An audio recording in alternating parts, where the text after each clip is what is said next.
Ya, oke, saya lanjut ya.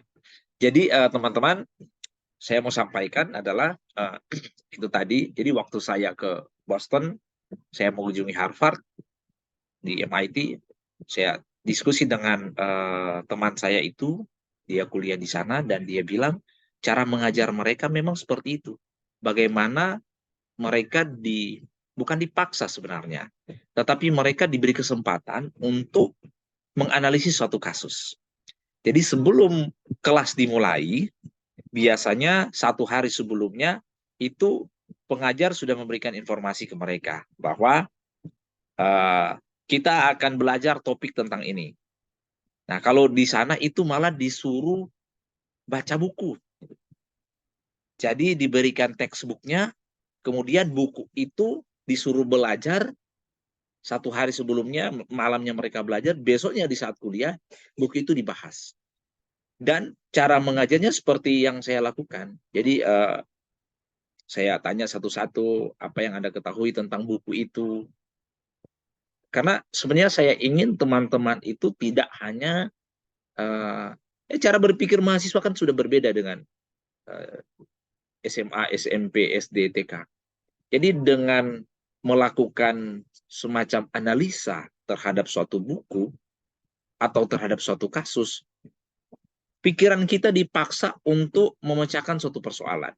Nah, seorang wirausaha itu, seorang entrepreneur itu, dia sebenarnya adalah eh, problem solver gitu. Jadi seorang yang bisa menyelesaikan masalah, dia pemberi solusi. Nah, karena itu metode saya seperti itu. Jadi mohon maaf teman-teman kalau ya cara saya memang mungkin berbeda dengan yang lain. Tetapi saya ingin teman-teman betul-betul bukan hanya serius, tetapi teman-teman itu memang bisa mendapatkan sesuatu yang untuk modal teman-teman sendiri nanti ke depan. Jadi uh, saya suka seperti itu. Saya melemparkan kasus, kemudian kasus ini silakan teman-teman dianalisa, kemudian kita diskusi. Nah, dari diskusi itu, kalau misalnya ada yang perlu saya penegasan, saya tambahkan, baru saya tambahkan. Supaya memang kita sama-sama belajar bersama. Gitu. Toh saya bukan paling jago, teman-teman harus tahu bahwa tidak ada orang yang lebih jago dari yang lain. Nah, saya hanya punya kesempatan sebenarnya mengajar. Tetapi saya yakin teman-teman juga punya kelebihan. Saya yakin sekali itu. Bahwa teman-teman dalam banyak hal pasti punya kelebihan dari saya. Gitu. Nah, di sinilah tempat kita belajar. Jadi, mari gunakan forum ini, kesempatan ini untuk kita serius belajar. Jadi kalau ada case-case seperti itu, ada contoh kasus seperti itu, sama-sama kita analisa. Ya, supaya kita memang ada manfaat dari setiap perkuliahan ini. Karena saya hanya bertemu dengan adik-adik itu hanya sampai tanggal 29 gitu. Senin sampai Jumat. Jadi kita sudah pertemuan ketiga. Tinggal 17 kali pertemuan lagi. Karena totalnya ada 20 pertemuan. Itu kalau dihitung-hitung tinggal 17 kali dalam. Nah, saya ingin ada sesuatu yang saya ingin tinggalkan atau saya ingin berikan ke teman-teman itu yang betul-betul bermanfaat. Saya bukan sekedar memberikan kuliah karena saya dikontrak kemudian untuk mengajar. Saya sebenarnya tidak seperti itu. Saya tidak dibayar pun tidak masalah. Karena saya sering memberikan pengajar, saya sering mengajar di mana saja, memberikan kuliah di mana saja. Tujuan saya adalah apa? Orang yang menerima apa yang saya sampaikan, walaupun mungkin saya tahu sekali lagi dia lebih jago, tetapi itu bisa menambah wawasan dia, bisa menambah motivasi dia, dan bisa membuat dia berhasil. Sebenarnya ini dia di situ. Saya senang sekali kalau adik-adik berhasil. Kebanggaan kami sebenarnya para pengajar bukan ketika kami selesai mengajar dan melihat kalian sukses sampai sarjana. Bukan itu. Tetapi adik-adik harus ketahui bahwa kebanggaan kami pengajar ketika melihat 5 tahun depan, 10 tahun depan, kalian itu sudah jadi orang hebat. Karena di hati kecil kami, kebanggaan kami adalah, wih, anak-anak itu dulu pernah kami kasih kuliah. dan mereka telah berhasil. Disitulah kebanggaan kami sebenarnya sebagai pengajar. Jadi saya berharap ya kita kerjasama. Ini bukan dipaksa sebenarnya. Ini bukan disuruh-suruh. Saya tidak bermaksud untuk memaksa teman-teman. Saya tidak bermaksud untuk menyuruh-nyuruh teman-teman untuk melakukan pekerjaan yang sulit. Tetapi saya berharap punya kesadaran sendiri untuk menganggap hal ini penting. Karena buat teman-teman semua. Jadi tolong ya, saya berharap kita saling melengkapi gitu. Jadi ya sudah, Brian, terima kasih tadi sudah menyampaikan sekilas tentang Sandiaga Uno. Nah, saya ingin minta pendapat juga mungkin dari, atau ada yang ingin memberikan pendapat sebelum saya tunjuk? Silakan. Kalau ada yang berinisiatif. Siapa yang mau berinisiatif? Ini nilainya saya kasih bonus ini. Silakan. Ada teman-teman yang mau ingin menyampaikan 1 menit saja atau 2 menit tentang Sandiaga Uno seperti ini. Jadi dia seorang entrepreneur dan dia melakukan ini sehingga jadi seperti itu. Itu saja sebenarnya. Apa yang dia lakukan, bagaimana kehidupannya. Silakan, ada siapa? Ayo. Boleh, Ner. Oke, Aprilia. Sip, mantap. Silakan, Aprilia Wawor. Ner. Terima kasih atas kesempatan yang telah diberikan. Di sini April cuma mau menjelaskan sedikit, Ner, apa yang April lihat di internet tentang pencapaian Sandiaga Uno.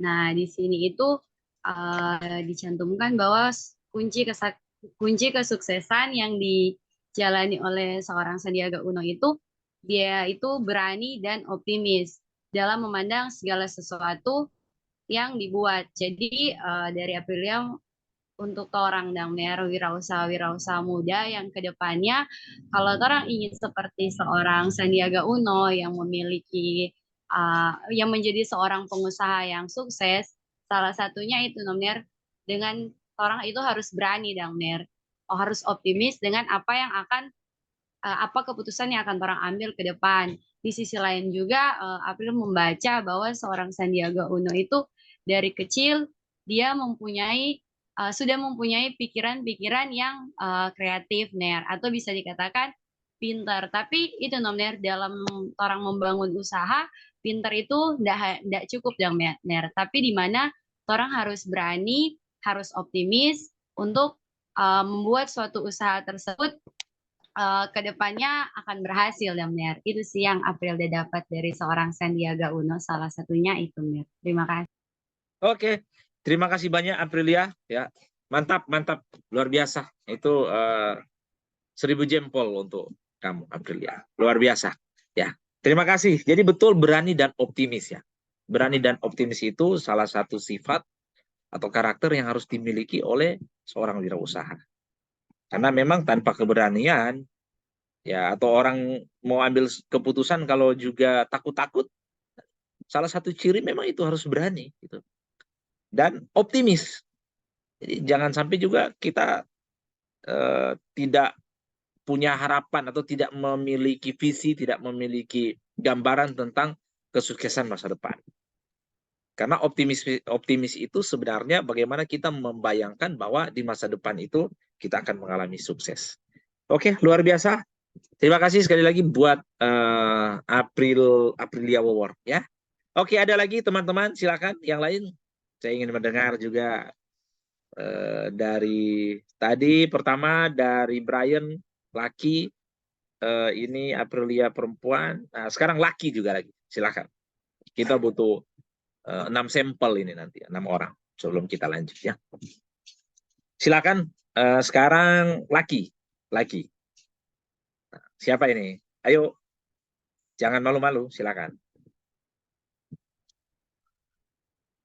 Jadi di sini tidak ada yang salah gitu ya. Dan jangan takut-takut karena saya kira tidak ada, ini bukan jawaban benar salah gitu ya. Jadi silakan teman-teman. Laki dulu sekarang. Kalau tadi perempuan, nah sekarang laki, habis laki baru perempuan lagi. Ayo, Siapa ini? Atau saya mau tunjuk saja ya kalau begitu ya. Oke, saya pilih Lucky. Kemarin Oswald sudah ya. Yang belum ini ya Muhammad Jauhari juga sudah kemarin ya. Saya ke Ardian. Oke. Ardian, silakan di unmute ya. Unmute. Iya, benar. Ya. Oke, Ardian, apa yang kamu bisa pelajari? Kamu kan sudah membaca tentang Sandiaga Uno. Hal apa yang kamu bisa pelajari dari seorang Sandiaga Uno?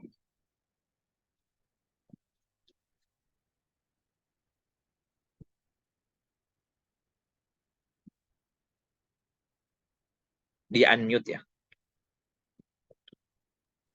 Nah, silakan. Oh, kembali lagi. Unmute lagi. Ya kurang lebih seperti teman tadi udah bilang, dia tetap optimis dengan percaya diri dan yang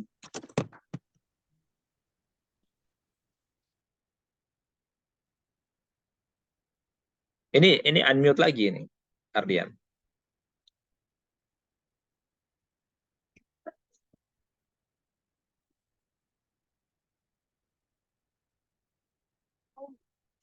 Bagaimana Ardian? Coba diulang itu. Unmute lagi. Kurang jelas tadi.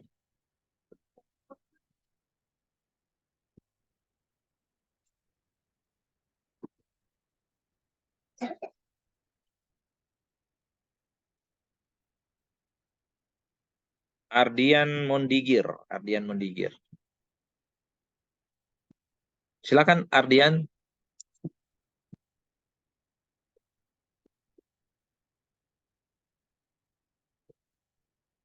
Wah, ini hilang, Mas. Oke, kalau Ardian hilang, kita ganti ke yang perempuan sekarang. Vera. Vera Namanggi. Oke, silakan Vera.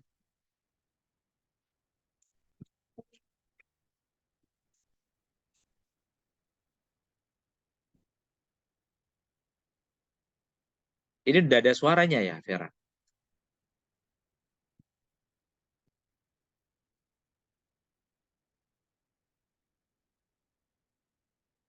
Praisya Jomner. Ya, Prisya. Oke, boleh Iya, kalau silakan Prisya. oke, Mer. Jadi Ya. sekilas dari yang teman-teman bilang dan juga yang Mer bilang bahwa Sandiaga Uno itu dia kan adalah seorang Menteri Pariwisata dan Ekonomi, Mer. Nah, kalau Prida baca juga DP profil, dia juga adalah seorang mantan Gubernur DKI Jakarta, Mer, yang waktu itu DP Gubernur Pak Anies Baswedan. Nah, selain itu, ini Pak Sandiaga Uno ini juga seorang wirausahawan. Nah, wirausahawan di bidang pertambangan, telekomunikasi, dan produk kehutanan. Nah, jadi Mner, kalau orang mau lihat bahwa Pak Sandiaga Uno ini memiliki begitu banyak proses yang ia lalui, Mner. Ya. Nah, jadi Preisi ambil konteks di sini menjadi seorang wirausahawan. Nah, ketika dia menjadi seorang wirausahawan, tentunya dia memiliki harus memiliki yang namanya itu inovasi, Ner.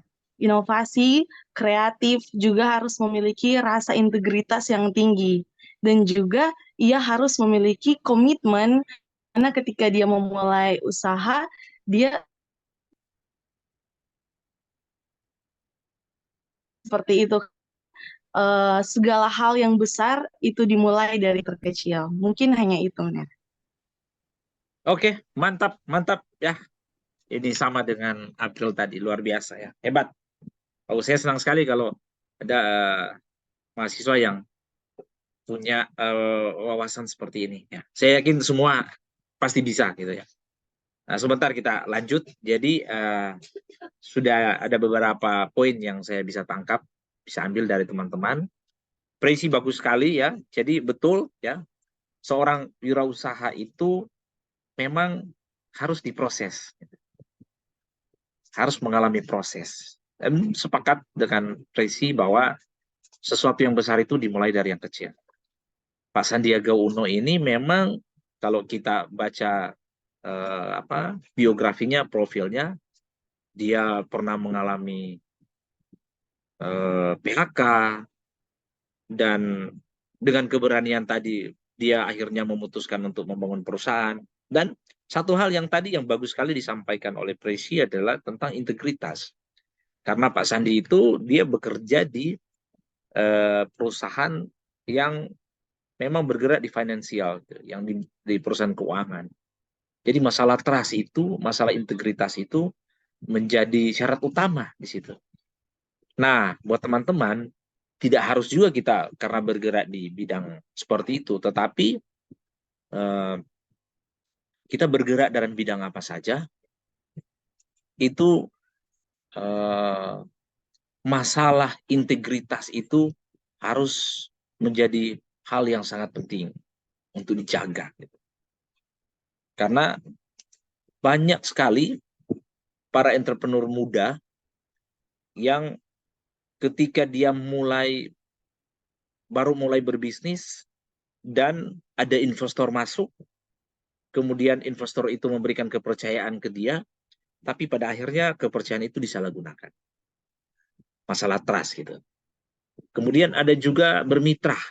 Mereka melakukan kerjasama dalam suatu bisnis, kemudian seiring waktu berjalan tidak terlalu lama, malah kurang dari 1 tahun, mereka bertengkar.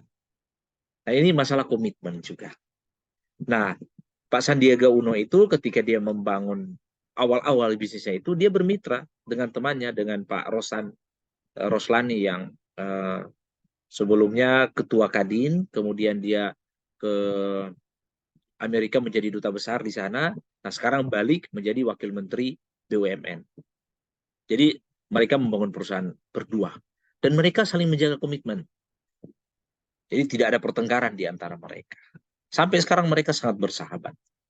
Nah, itu yang harus kita ambil nilai-nilai itu yang disampaikan tadi oleh Presi soal kita harus memahami bahwa ada proses yang harus kita lewati.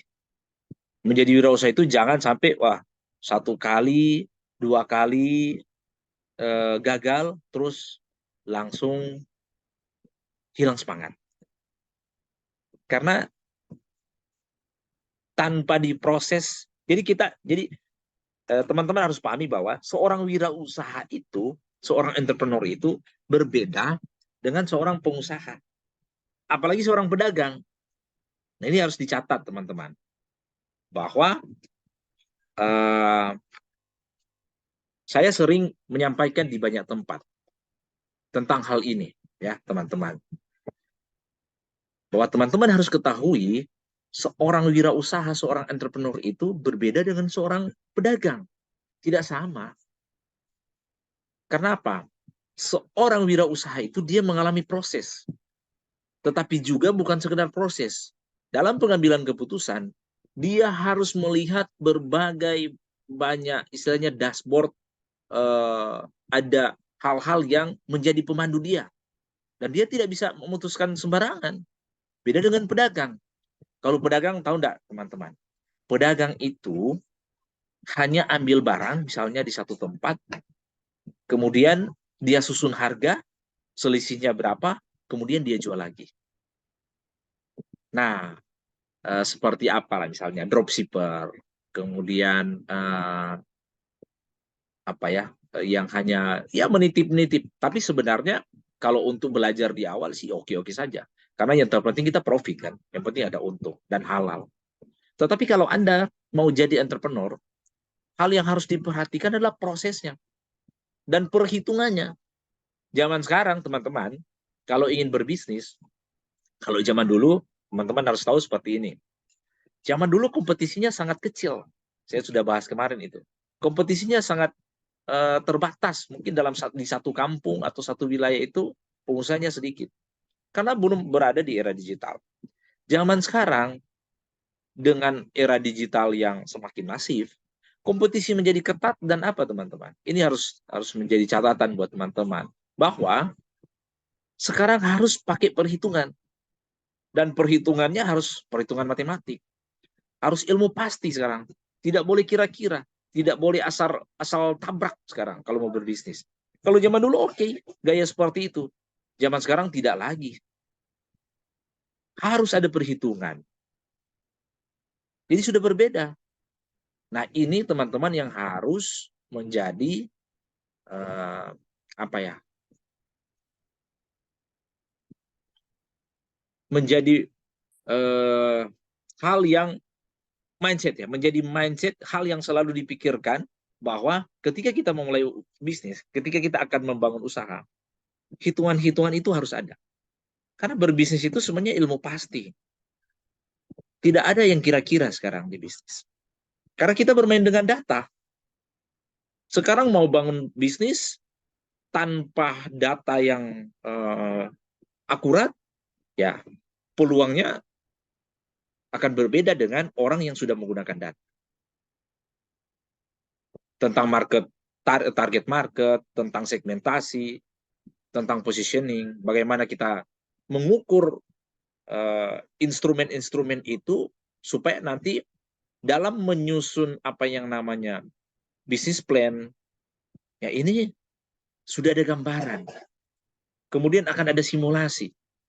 Kemarin Presi sudah mengatakan bahwa bisnis itu tak seindah kenyataan. Kami membayangkan seperti ini, setelah kami melakukan, pada akhirnya di lapangan tidak seperti itu. Ya memang seperti itu di bisnis. Jadi jangan sampai ada pemikiran bahwa oh sudah saya mau bisnis saja. Apa yang saya pikirkan sekarang, besok saya akan lakukan. Saya buka bisnis, kemudian harapan saya, doa saya, semoga bisnis ini lancar dan sukses. Ya amin sebenarnya, kalau memang itu bisa.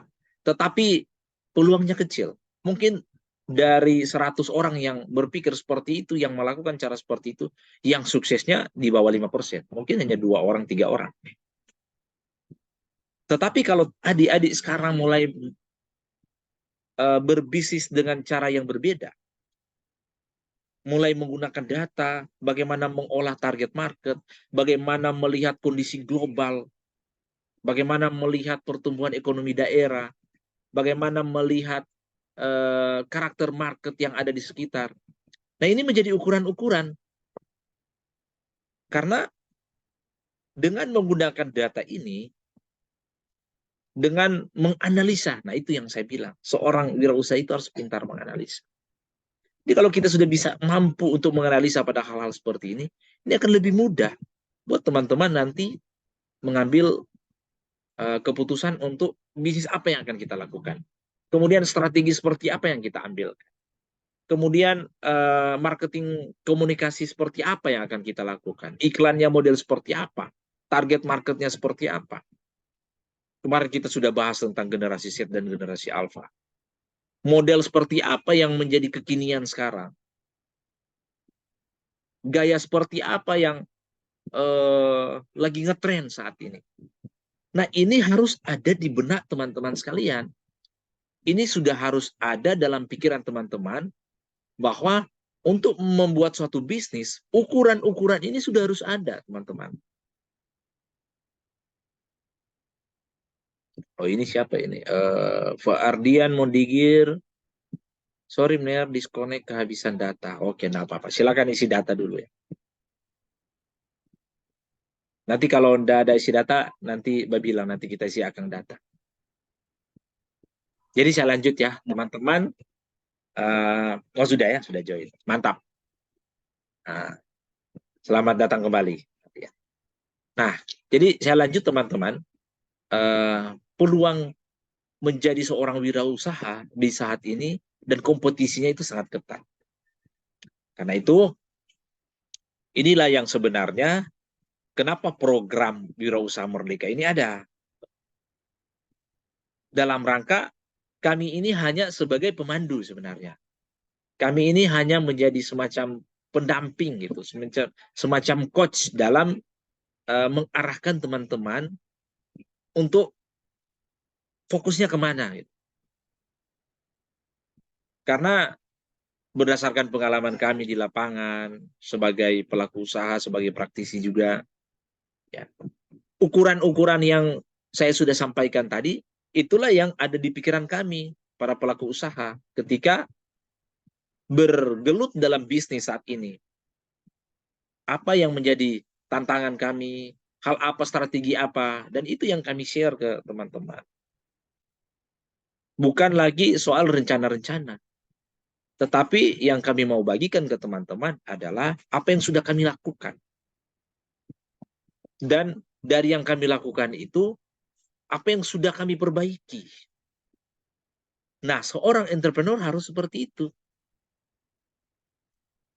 Dan sepakat yang disampaikan oleh siapa tadi, April apa Prisi, soal ya bagaimana sebenarnya seorang itu bukan berarti dia harus sekolah untuk sukses. Karena banyak juga kan sebenarnya ada teman-teman yang ya boleh dibilang sekolahnya hanya lulusan SMA tetapi sukses gitu. Ya karena memang dia gigih, dia punya jiwa pemberani, dia punya, itu adalah entrepreneur sejati. Kita tahu orang terkaya di sini Eka Cipta itu lulusan hanya SD. Tetapi yang saya mau katakan, ada berapa banyak orang yang seperti itu, teman-teman. Saya masih percaya bahwa dengan pendidikan, maka kehidupan atau perbaikan ekonomi itu entah dalam keluarga atau dalam suatu wilayah, dalam suatu daerah, itu bisa ditingkatkan. Karena kalau orang yang pendidikannya terbatas, ya kita bicara peluang lah. Peluang untuk meraih atau peluang untuk memperbaiki kehidupan yang lebih baik, itu memang lebih kecil dibanding orang yang bersekolah. Ya, bukan juga soal IP tinggi. Tetapi teman-teman tahu enggak, Pak Sandiaga Uno itu, dia lulusan terbaik dengan predikat summa cum laude. Dan itu bukan sekolah di Indonesia. Dia dulu sekolahnya di sekolah Katolik di Jakarta. Kemudian itu SMA ya. Setelah dari SMA, dia lanjut sekolahnya di Wichita State University di Kansas, itu di Amerika. Dan itu dia berhasil, itu IP-nya teman-teman summa cum laude 4,0. IP-nya sempurna. Itu adalah salah satu bukti bahwa dengan belajar ya orang bisa jadi seperti Sandiaga Uno. Tetapi bukan berarti saya mengkerdilkan atau menganggap orang yang tidak bersekolah juga sukses. Saya sudah sampaikan tadi, Eka Cipta saja dia nggak lulus SD, tapi menjadi orang terkaya ke berapa dia sekarang? 4 apa 5 di Indonesia. 10 besar lah. Gitu. Nah, soal tingkat pendidikan itu memang relatif, tetapi akan lebih banyak peluangnya, akan lebih besar ya peluangnya kalau kita bersekolah. Makanya seperti sore ini kita belajar-belajar. Kenapa? Karena dengan belajar seperti ini, kalau kita ingin jadi wirausaha, ya ada inputan dari kami sebagai praktisi yang kami sampaikan buat adik-adik sekalian. Dan ini kan tidak dimiliki oleh yang tidak ikut program ini. Artinya kalau kembali kita bicara peluang, bahwa peluang untuk sukses sebenarnya ada di teman-teman. Di program Wirausaha Merdeka itu ada 412 orang kalau tidak salah saya dapat laporan. Dari puluhan ribu mahasiswa kalian diseleksi. Bukan hanya 1.000-2.000. Tetapi di 20 universitas yang ada di sini, itu kan puluhan ribu mahasiswa kalian diseleksi. Dan hanya dapat ratusan, 400 sekian. Artinya peluang Anda, peluang teman-teman kalian juga, sebenarnya dibanding yang lain, ya sudah lebih oke kan. Selain itu, setelah proses seleksi selesai, peluang teman-teman untuk menjadi entrepreneur, untuk lebih sukses, karena kami memberikan materi-materi seperti ini akan lebih besar lagi. Jadi menjadi entrepreneur itu, teman-teman, memang bukan perkara mudah. Tapi bagaimana juga niat dari kita masing-masing diri sendiri untuk, ya, saya ingin memperbaiki kehidupan, saya ingin menunjukkan ke orang, orang tua, menunjukkan ke kerabat saudara, bahwa sekali lagi bukan semata-mata soal mencari untung, karena wirausaha yang sekedar mencari untung kadang-kala juga ya dia buntung pada akhirnya. Karena hidup ini selalu ada yang namanya keseimbangan. Oke, jadi teman-teman, kita di sesi pertama ini, ya kita nanti mau break sebentar sekitar 5 menit untuk minum atau apa. Kita sudah mulai sekitar berapa menit ya? 40 menit ya. Jadi masih ada kurang lebih hampir 50 menit ke depan juga. Nanti teman-teman silahkan yang mau break sebentar, saya kasih waktu 5 menit. Kita break, ada yang mau ke toilet, atau ada yang mau apa, silahkan. Saya beri waktu 5 menit, habis ini kita diskusi lagi, kita tanya jawab, atau bukan tanya jawab sebenarnya, kita berdiskusi, dan selesai itu kita lanjut dengan materi. Sekarang jam di saya 18.20, berarti kita akan kembali di 18.25 ya. 5 menit ya teman-teman, silakan.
Oke, teman-teman, kita lanjut ya.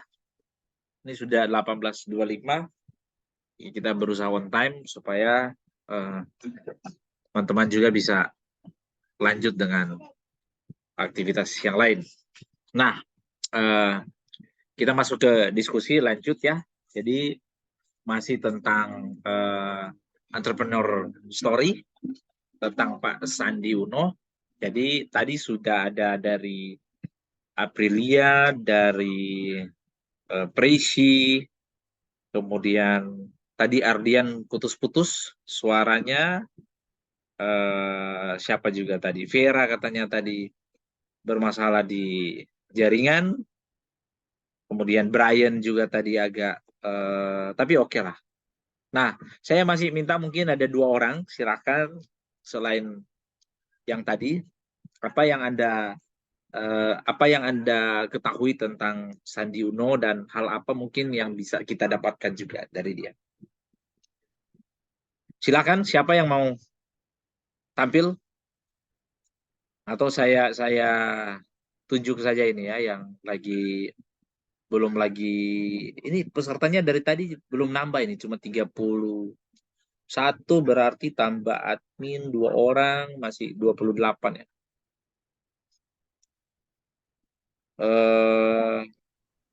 Malam, Ner. Silakan. Dari siapa? Gracia tadi ya? Maaf Ner, mau izin saya mati kamera soalnya ada di tempat ibadah. Oh, lagi di tempat ibadah. Oke, nggak apa-apa. Lanjut, yang lagi ibadah, yang mau sholat juga tadi silakan. Oke, silakan lain yang mau menyampaikan tentang. Nah, siapa? Jonathan. Iya, benar. Oke, silakan Jonathan. Jonathan Chris. Yang saya dapatkan dari cerita Pak Sandiaga Uno ini, saya ini juga menambahkan tadi teman-teman lainnya sudah juga mempresentasikan apa yang didapatkan oleh dari cerita Pak Sandiaga Uno, dan juga saya akan menambahkannya. Seorang wirausahawan itu untuk memiliki semangat dan juga kreativitas itu kurang menurut saya. Oke. Jadi seorang wirausahawan itu juga harus memiliki soft skill dan hard skill juga. Jadi soft skill itu 50% dan hard skill-nya 50%. Soalnya kalau tidak mempunyai soft skill juga, kehidupan seorang wirausahawan itu tidak akan jadi. Menurut saya seperti itu. Oke, mantap. Terima kasih, Jonathan. Luar biasa. Ini semulai keluar ini. Semua hebat-hebat ini. Jadi betul, memang wirausaha itu tentang kreativitas.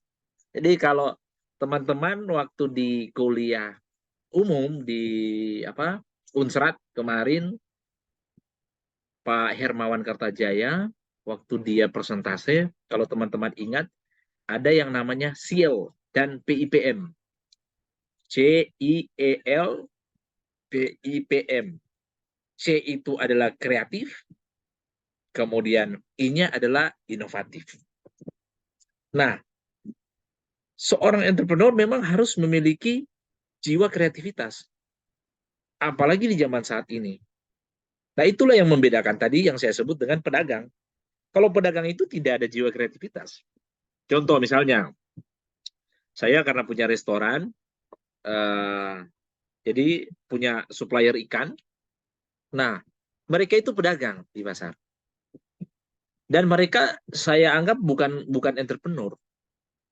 Dan ini kita harus bisa membedakan mana itu entrepreneur, mana itu pedagang. Karena seorang entrepreneur itu mulai dari manajemen orang kerja, kemudian bagaimana dia membuat cash flow, bagaimana dia membuat SOP, bagaimana dia membuat sistem, bagaimana dia merekrut orang, kemudian bagaimana dia mengantisipasi stok ketika stok itu nanti sewaktu-waktu kosong, supaya bisnisnya jangan sampai berhenti, supaya terjadi keberlanjutan. Nah, itu adalah seorang entrepreneur. Jadi kalau kita bandingkan dengan pedagang, coba teman-teman lihat kalau pedagang. Pedagang itu kan hanya ambil barang, misalnya ikan itu dia ambil dari petani apa nelayan, sekian harga, setelah itu dia bawa ke pasar. Nah, di pasar itu dia taruh di lapak-lapak, di lapak-lapak itu dia jajakan, orang datang beli, ya sudah, selesai. Hanya sampai seperti itu. Tapi kalau seorang entrepreneur tidak begitu. Jadi kalau seorang entrepreneur, dia harus membuat sistem. Nah, seorang pedagang, contoh tadi yang saya sampaikan, kalau stoknya habis, ya sudah, dia habis saja. Misalnya, saya sering berinteraksi soalnya di pasar, hampir setiap hari saya ke pasar, hampir setiap pagi saya sudah bangun jam 5 pagi, datang ke pasar, dan sering melihat situasi yang ada, kondisi yang ada. Dan ternyata memang seperti itu. Jadi, kadang mereka itu kalau sudah habis stok ikan, ya sudah, mejanya sudah ditutup, selesai sih. Pas ditanya, enggak ada stok ikan, ya enggak ada lagi. Karena memang pedagang hanya seperti itu, menunggu di tempat, kemudian barang ada dijual, barang tidak ada, ya sudah, meja palaka itu. Tapi seorang entrepreneur, dia tidak seperti itu. Dia harus memperkirakan, misalnya, stok dia dalam rangka keberlanjutan bisnis itu harus ada cadangan. Karena di pikiran dia, jangan sampai bisnis itu tutup. Karena pelanggan kita, seorang entrepreneur itu, dia harus bagaimana membuat seorang pelanggan itu dari sisi servis dan keterikatan secara kontinuitas pelanggan, loyalty pelanggan, atau bagaimana dia merasa bahwa dia terikat atau menjadi customer loyal dengan perusahaan itu. Nah, itu kepiawaian dari seorang entrepreneur. Makanya kreativitas itu penting sekali. Seperti yang disampaikan Jonathan tadi. Nah, dalam kreativitas itu betul muncullah apa yang disebut dengan harus ada soft skill, harus ada hard skill. Nah, itu satu paket itu semua. Karena soft skills tadi itu bagaimana strategi dia untuk membuat bisnis itu bukan hanya hari ini, gitu. Tetapi bisnis itu harus jangka panjang. Nah, inilah yang dimiliki oleh karakter ini yang dimiliki oleh Pak Sandi Uno. Karena memang kalau kita lihat seperti tadi yang sudah disampaikan, bagaimana Pak Sandi ini waktu dia memulai bisnisnya itu karena kecelakaan, dia bilang kan. Ya, kalau kita sering dengar berapa kali, ya saya sering ikut dia menyampaikan. Jadi dia itu sebenarnya mengalami kecelakaan karena dia dipecat. Karena pulang dari Amerika waktu itu tahun 90-an ya kira-kira, dia bekerja di perusahaan perbankan dan memang dia dipecat waktu itu. Dan itu perusahaan investasi ya yang bergerak di bidang keuangan, itu di Singapura gitu. Nah, ketika sekitar 2 tahun bekerja di situ, dia kemudian ke Kanada bekerja di salah satu perusahaan dengan posisinya sebagai wakil presiden. Tapi ya, waktu itu gajinya memang cukup tinggi, sekitar $8.000. Jadi kalau dirupiahkan mungkin sekitar 100-an juta lah waktu itu. Tapi habis itu dia di PHK sebenarnya. Karena tahun 98 itu industri keuangan apalagi ya mengalami badai dan mereka mengalami apa yang namanya krisis moneter. Ya, adik-adik mungkin belum lahir ya tahun 98 ya. Ini rata-rata kelahiran tahun berapa ini ya? Teman-teman rata-rata kelahiran tahun berapa sih? 2000-an ya, 2002, 2000. 2003. 2003. Jadi 5 tahun sebelum kalian lahir, kita mengalami apa yang namanya krisis moneter. krisis keuangan. Jadi Pak Sandi itu mengalami itu, dia di PHK gitu. Dan tahu nggak teman-teman sebenarnya? Jadi ada cerita seperti ini. Tahun 98 itu waktu Krismon, memang kalian belum lahir. Nah, dulu provinsi kita di Indonesia baru 27 kalau nggak salah ya. Belum 34, belum tambah juga sekarang sudah jadi berapa? 37 apa 38. Nah, dulu provinsinya hanya 27. Dan Sulawesi Utara, tahu nggak teman-teman? Itu satu-satunya provinsi di tahun 98 ini ya, waktu Krismon. Sulawesi Utara, kalian harus berbangga sebagai orang Sulut sebenarnya. Sulawesi Utara satu-satunya provinsi yang pertumbuhan ekonominya tetap positif. Tetap plus, tidak minus. Sementara yang 26 provinsi lainnya semua minus. Dan Sulut waktu itu plus. Nah, setelah dianalisa, apa yang terjadi sebenarnya teman-teman? Ternyata di 26 provinsi yang lain, waktu mereka resesi, kita di Sulawesi Utara tetap resepsi. Torang pegaya makan-makan. Istilahnya biar mau utang, ya mau Thanksgiving, mau acara pengucapan, orang di sini dalam 1 minggu, Senin sampai Minggu misalnya. Hari Senin ada ibadah kaum ibu, Selasa ibadah kolom, Rabu ibadah pemuda atau apa. Pokoknya setiap malam full sampai hari Minggu ibadah. Dan rata-rata hampir setiap ibadah itu, hampir di setiap ibadah, itu ada yang namanya acara makan-makan. Rata-rata seperti itu. Nah, ternyata setelah dianalisa, ini adalah salah satu faktor yang membuat pertumbuhan ekonomi di Sulawesi Utara waktu itu tetap tumbuh. Karena apa? Orang berbelanja terus. Berbelanja dengan hasil bumi, hasil pertanian. Dan memang waktu itu harga kopra masih oke, harga cengkeh masih oke. Jadi petani-petani di kampung, dan memang kita kan Sulut mayoritas petani. Mereka mendapatkan hasil bumi, kemudian itu ditukar, dijual, dan dibeli lagi ke petani. Sehingga efek dominonya tetap berputar terus. Dan waktu itu memang satu-satunya sektor yang tetap mengalami pertumbuhan ekonomi juga adalah sektor pertanian. Yang lain itu minus. Tetapi sektor pertanian malah itu tumbuh sekitar 1,8%. Tahun 98 itu saya baru mau masuk kuliah. Saya masih kelas berapa itu ya? Kelas 3 SMA. Jadi sudah bisa merasakan juga memang dampaknya. Tapi buat kita di masa itu tidak terlalu apa ya, biasa saja gitu. Mungkin buat orang tua kami waktu itu sudah setengah mati. Dan memang Sulut boleh dibilang tetap enjoy karena ya kita punya gaya makan-makan ini. Nah, ini sebenarnya di sisi lain ya sebenarnya positif juga. Nah, tapi di sisi lain kadang-kala negatif juga. Sebenarnya kalau pertumbuhan apa? Kalau hasil bumi lagi oke, harga cengkeh lagi bagus, harga kopra bagus, terus hasil tangkapan ikan nelayan itu oke semua. Nah, kita sebenarnya pertumbuhan ekonominya bagus. Nah, tahun 98 itu saya lanjutkan, ketika mengalami krisis, Sandi ini balik ke tanah air. Ya, dia pulang ke Indonesia, ya sudah ada pekerjaan, dia sudah di PHK di sana.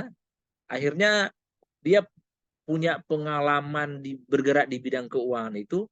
Nah, dia mulai mencoba untuk membangun bisnis bergerak di sektor keuangan. Jadi dia bekerja sama dengan tadi yang saya sudah sebutkan. Itu sebenarnya Pak Rosan itu teman SMA dia. Waktu di SMA Katolik, mereka sudah berteman, pulang dari sana, dia cari temannya, dia bilang, ayo kita bangun perusahaan investasi. Nah, perusahaan investasi itu namanya, ada yang tahu? Apa perusahaan investasi yang didirikan pertama kali Pak Sandi bersama Edwin Suryajaya dan Pak Rosan? Namanya Saratoga. Oke, teman-teman sering dengar itu. Jadi Saratoga Investasi. Nah, karena Pak Edwin ini juga bagus, dia punya jaringan oke, akhirnya bisnisnya mulai berkembang. Nah, jadi salah satu hal penting juga teman-teman yang harus diperhatikan adalah dalam membangun bisnis, networking itu adalah modal penting.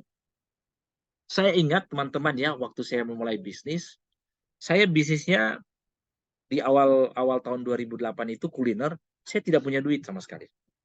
Tabungan saya waktu itu mungkin dari gaji saya yang bekerja di perusahaan, ada mungkin sekitar 3-4 juta, tidak sampai 5 juta.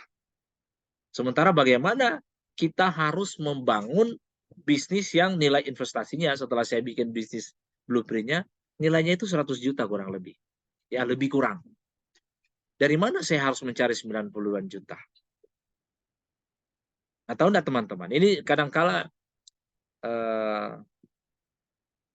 rahasia yang selalu saya buka buat teman-teman untuk memotivasi teman-teman bahwa modal itu bukanlah menjadi penghalang. Tetapi dengan jaringan kita, dengan kredibilitas kita, kemudian tadi yang disampaikan oleh Prisi tentang integritas kita. Jadi pribadi kita sebenarnya adalah modal. Bagaimana kita menjaminkan diri kita supaya dipercaya orang lain. Nah, saya waktu itu karena sempat bekerja juga di perusahaan otomotif, saya punya jaringan banyak, teman-teman banyak, saya pinjam duit sama mereka. Oh, udah teman-teman, saya pinjam duit sama mereka untuk modal bisnis, nggak ada jaminan apa-apa. Jaminannya adalah saya sendiri. Dan mereka memberi pinjaman ke saya karena mereka sudah kenal siapa saya. Mereka sudah tahu kegigihan saya, komitmen saya. Jadi kalau nanti saya terjun ke bisnis, mereka tahu bisnis itu akan seperti apa. Dan memang saya didampingi terus sama mereka. Saya terus membangun interaksi dengan mereka. Jadi teman-teman kalau mau bermitra dengan bisnis, carilah partner itu yang sudah tahu karakter kita seperti apa. Dan dia memang bisa percaya ke kita. Dan kalau dia mau memberi kepercayaan kepada kita, itu bukan kepercayaan setengah-setengah. Artinya, ya sudah, saya kasih ke kamu, tapi nanti untungnya kita bagi 2 ya, atau apa. Tidak seperti itu. Jadi, saya menjelaskan di awal, waktu saya memulai bisnis, ke teman saya bilang, saya butuh ini. Bukan duit saya minta. Jadi saya bilang, saya butuh untuk membiayai ini. Nah, kalau kamu punya jaringan yang bisa menyediakan alat ini, bisa menyediakan tempat ini, bisa menyediakan sarana ini, ya tolong dibantu. Jadi saya waktu itu minta itu, tidak minta duit. Kemudian mereka mulai bilang, oh sudah, saya punya kenalan di sini, coba kamu datangi dia. Siapa tahu, sudah. Jadi saya datang ke sini, terus cerita ide saya, konsep saya seperti ini, gini. Nah, bisakah Anda memberi saya alat ini untuk saya pinjam? Jadi memang mereka tidak memberikan uang, sebagian besar mungkin lebih dari 60% tidak memberikan dalam bentuk uang tunai. Tetapi memberikan sarana fasilitas. Waktu itu ada yang, saya sewa tempat di Malalayang itu karena jaringan juga. Jadi saya bilang ke dia, saya mau sewa tempat kamu. Harganya berapa? 1 tahun, di tahun 2008 harganya waktu itu 15 juta. Saya bilang, saya mau ambil 2 tahun. Jadi harganya sudah 30 juta waktu itu. Tahu enggak teman-teman? Saya berani nawar harga 30 juta, padahal saya enggak punya duit. Nah, gimana caranya itu bisa jadi, bisa deal? Saya tidak punya duit, tetapi pada akhirnya tempat itu saya bisa dapat. Nah, jadi ceritanya adalah ini untold story sebenarnya. Jadi waktu itu karena saya teman baik dengan dia, saya bilang gini, saat ini memang saya belum punya duit untuk membayar, tapi saya akan bangun di situ. Nah, saya memberi jaminan pertama diri saya, kalau nanti 30 juta ini dalam 2 tahun saya tidak bisa lunasi, saya akan kerja kembali. Karena memang waktu itu teman-teman, saya sudah menjabat sebagai kepala cabang dengan gaji cukup tinggi waktu itu. Setiap bulan sekitar, di tahun itu ya, sekitar 6 juta saya sudah dapat gaji. Saya bilang, kalau misalnya 2-3 bulan ke depan bisnis saya tidak jalan, saya akan kembali bekerja dan saya akan potong 50% gaji saya untuk nyicil bayar ke kamu. Dan itu saya tanda tangan di atas materai, saya sampaikan ke dia. Dan mereka memang lihat saya berkomitmen kalau soal itu. Nah, itu karena dia sudah kenal saya. Jadi memang teman-teman yang saya mau sampaikan adalah jaringan atau networking itu dengan orang lain, itu adalah modal utama juga. Penting sekali. Kemudian ada yang datang, oh sudah saya kasih pinjam peralatan mulai dari kompor, mulai dari piring, mulai segala macam, gelas. Hal-hal yang saya pakai untuk memulai bisnis. Itu saya pinjam semua, teman-teman. Kemudian untuk pembelian awal bahan baku seperti beras, kemudian ya kebutuhan-kebutuhan bahan dapur lah. Nah, saya punya kenalan juga waktu itu toko sembako. Jadi karena saya pernah jadi sales mobil, sales Toyota, dan waktu itu saya sudah kenal baik dengan mereka, mereka pernah ambil mobil di saya bilang, saya mau ambil barang ini. Nah, kelebihan sebenarnya di restoran adalah apa, teman-teman? Itu modal pagi, malam sudah kembali. Karena apa? Barang yang kita beli di pagi hari, malamnya sudah balik itu kalau terjual. Nah, jaminan saya seperti itu. Jadi saya bilang ke dia, saya datang. Oke, pagi-pagi saya mau ambil barang sejumlah ini. Nah, sebentar sore, ketika sudah ada omset, saya langsung bayar. Nah, karena dia sudah kenal, dia bilang, nggak usah sore, besok saja. Jadi saya dikasih kredit 1 hari. Itu sudah modal, teman-teman. Jadi saya ambil bahan ke dia, kemudian saya olah, saya masak, setelah laku, besok paginya saya ambil barang lagi, baru saya bayar. Nah, begitu juga dengan ikan. Karena waktu itu yang saya ambil ikan itu adalah orang yang pernah beli mobil ke tempat saya. Jadi ya dia sudah kenal saya lah. Saya bilang, oke, saya ambil ikan kamu hari ini, besok saya bayar ya. Jadi modalnya seperti itu, teman-teman semua. Sebenarnya paling enak bisnis rumah makan kalau jaringannya sudah ada. Kalau jaringannya sudah lengkap semua. Kita tinggal sudah, saya istilahnya bond dulu ya, bond dulu besok saya bayar. Karena bisnis rumah makan itu kita olah pagi, siang jual, sore laku sudah dapat duit. Jadi bisnis rumah makan sebenarnya bisnis tidak perlu modal. Kalau mau bisnis di rumah juga, ada yang dulu namanya sekitar 2-3 tahun lalu itu pernah rame tentang ghost house. Nah, ini sebenarnya hampir mengancam industri rumah makan offline. Tetapi tidak juga, Pak ya. Jadi Manado tidak seperti itu. Nah, ghost house itu teman-teman tahu enggak? Ghost kitchen ya, bukan ghost house. Ghost kitchen itu sebenarnya dia hanya punya kompor di rumah. Tahu enggak, teman-teman? Dia punya kompor, punya dapur lah. Kemudian dia ambil semua sumber referensi di YouTube dan di mana segala macam. Kemudian dia olah makanan, yang makanan itu memang bagus.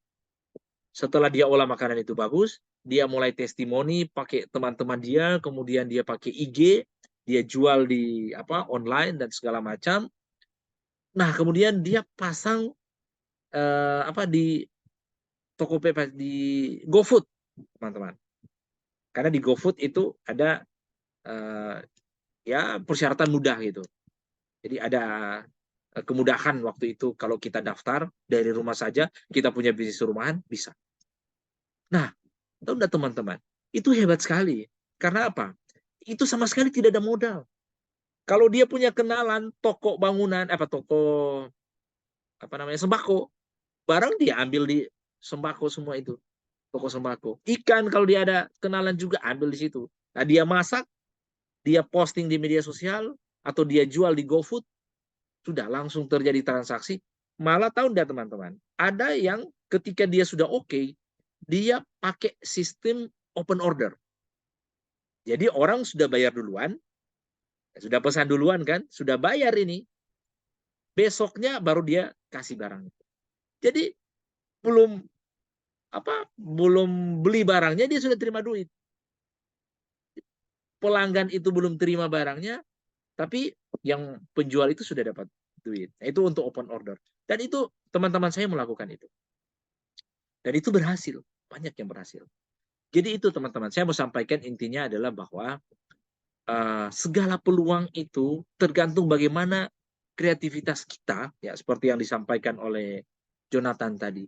Bagaimana seorang entrepreneur itu memang harus kreatif itu, harus kreatif thinking itu, dan harus inovasi juga, harus berpikir inovatif. Kita lihat bagaimana,